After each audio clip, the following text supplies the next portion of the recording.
നമ്മൾ ചെറുപ്പം മുതൽ എൻ്റെ സുഹൃത്തുക്കളായിട്ടുള്ള പല സംഘപരിവാർ സുഹൃത്തുക്കളോട് സംസാരിക്കുമ്പോൾ അവർ പറഞ്ഞിട്ടുള്ള ഒരു കാര്യമുണ്ട്. അതായത് നമ്മൾ സ്കൂളിലൊക്കെ കോളേജിലൊക്കെ പഠിക്കുന്നത് എങ്ങനെയാണ്, മഹാത്മാഗാന്ധി ഇന്ത്യയുടെ രാഷ്ട്രപിതാവ്, ജവഹർലാൽ നെഹ്റു ആദ്യത്തെ പ്രധാനമന്ത്രി, ഇവരൊക്കെ കൂടിയാണ് ഇന്ത്യക്ക് സ്വാതന്ത്ര്യം നേടിത്തന്നത്, വലിയ സ്വാതന്ത്ര്യ സമരത്തിൽ പങ്കെടുത്തു, ജയിലിൽ കിടന്നു. ഈ കഥയാണ് നമ്മൾ കേൾക്കുക.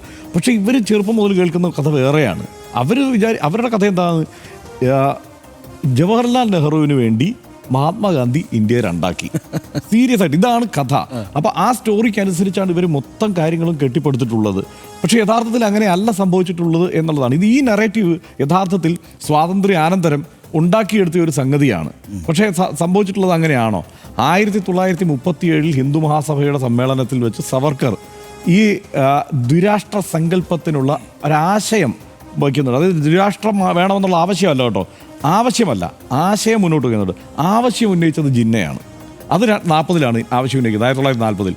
ആശയം അവതരിപ്പിക്കുന്നത് ഇദ്ദേഹമാണ്, സവർക്കറാണ്. അദ്ദേഹം പറയുന്നുണ്ട്, ഇന്ത്യ ഇന്നൊരു ഏകീകൃത രാഷ്ട്രമാണെന്ന് കരുതാൻ കഴിയില്ല, മറിച്ച് പ്രധാനമായി 2 രാഷ്ട്രങ്ങളുണ്ട് ഇന്ത്യയിൽ. അതായത് ആ രാഷ്ട്രസങ്കല്പം എന്നത് ഹിന്ദുക്കൾ എന്നതും മുസ്ലിങ്ങൾ എന്നതുമാണ്.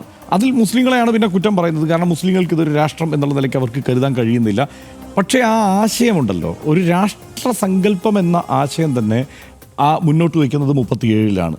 അതിനുശേഷം അദ്ദേഹം വിശദീകരിക്കുന്ന അതിൻ്റെ പ്രസംഗ ഭാഗങ്ങളൊക്കെ എടുത്തത് ആദ്യം പ്രധാനമന്ത്രി നരേന്ദ്രമോദി ഈ വിഭജന ഭീതി ദിനം പ്രഖ്യാപിക്കുന്ന സമയത്ത് ഇതൊരു ചർച്ചയായിട്ടുണ്ട്. ആ ചർച്ചയാവുന്ന ഘട്ടത്തിൽ ഇതും വന്നിട്ടുണ്ട്. ഈ പറഞ്ഞതുപോലെ 37-ൽ സവർക്കറാണല്ലോ ഇത് പറയുന്നതെന്ന് പറയുമ്പോൾ അതിനെ പ്രതിരോധിക്കാൻ വേണ്ടി ആ പ്രസംഗത്തിൽ തന്നെ അദ്ദേഹം നടത്തുന്ന ഈ മറ്റു പരാമർശങ്ങൾ, ഇത് മുസ്ലിങ്ങൾക്ക് ഇതൊരു രാഷ്ട്രം എന്ന സങ്കല്പത്തിലേക്ക് എത്തിക്കാൻ കഴിയുന്നില്ല എന്നൊക്കെ പറയുന്നതും പിന്നീട് ഇതൊരു രാഷ്ട്രമായി നിലനിൽക്കേണ്ട ആവശ്യകതയൊക്കെ അദ്ദേഹം വിശദീകരിക്കുന്നുണ്ട്. പക്ഷേ ആ പ്രസംഗത്തിൽ ഈ ആശയമുണ്ട് എന്നുള്ളത് യാഥാർത്ഥ്യമാണ്.